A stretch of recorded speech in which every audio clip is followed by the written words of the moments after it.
राज्यातील शेतकऱ्यांसाठी आज सकाळी महत्त्वाच्या घडामोडी समोर आल्या असून खत टंचाई, निधी रखडणे आणि विविध योजनांतील अडचणींमुळे शेतकरी वर्गात तीव्र अस्वस्थता निर्माण झाली आहे.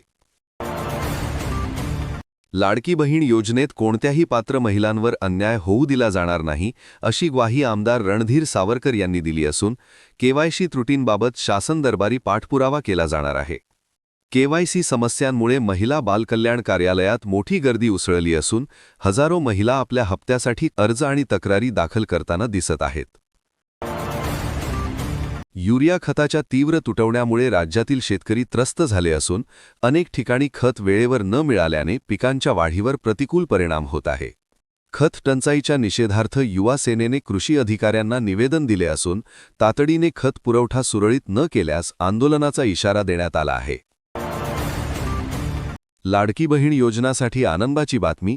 नोव्हेंबर-डिसेंबरचा हप्ता मिळाला नाही त्यांच्यासाठी जीआर आला आहे. लवकरच पैसे मिळतील. इराणमधील युद्धजन्य परिस्थितीचा परिणाम भारतीय बाजारावर दिसून येत असून बासमती तांदूळ किलोमागे 20 रुपयांनी महागला आहे.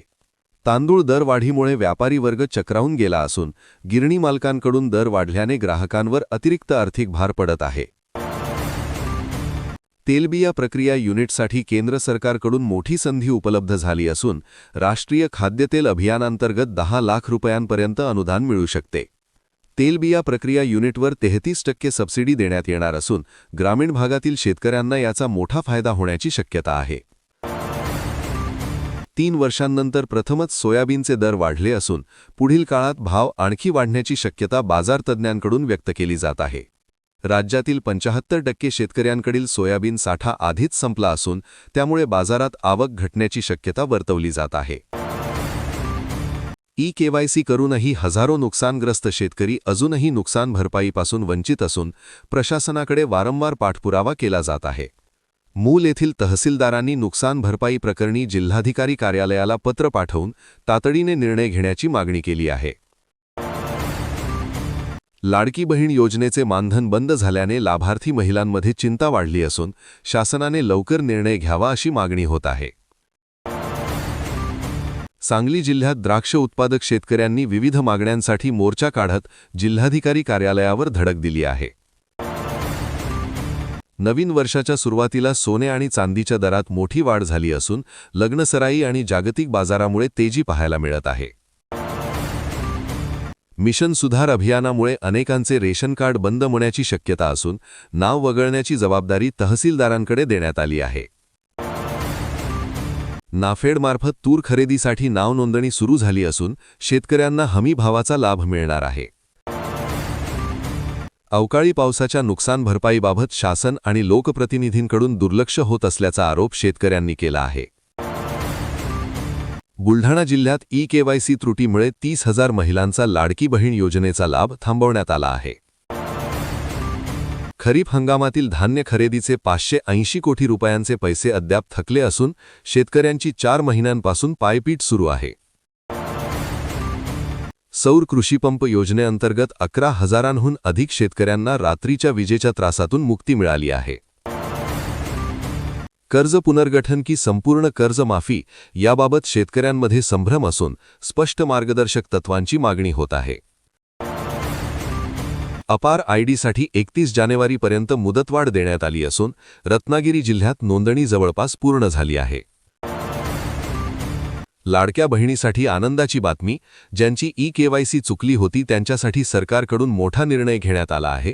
लवकरच तुमची ई-केवायसी केली जाणार आहे. अंगणवाडी सेविका तुमची ई-केवायसी करणार आहे. आदेश आहेत. बिहार सरकार मुंबईत बिहार भवन उभारणार असून 314 कोटींच्या प्रकल्पाला राजकीय पाठिंबा मिळाला आहे.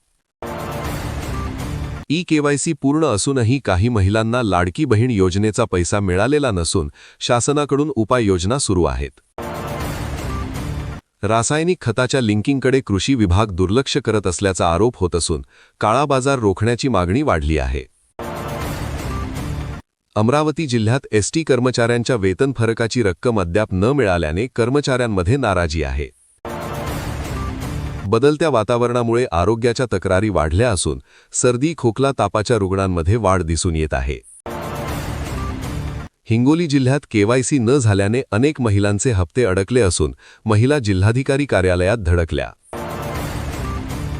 रब्बी हंगामात तेल बियाण्यांकडे शेतकऱ्यांचा कल वाढला असून धाराशिव जिल्ह्यात कडधान्य पेरणीत मोठी वाढ झाली आहे. जिल्हाधिकारी कार्यालयाने रब्बी हंगाम ई-पीक पाहणी करण्याचे आवाहन केले असून 24 जानेवारीपर्यंत मुदत देण्यात आली आहे. 10वीच्या विद्यार्थ्यांची हॉल तिकिटे लवकरच उपलब्ध होणार असून शाळांमार्फत मोफत वितरण केले जाणार आहे.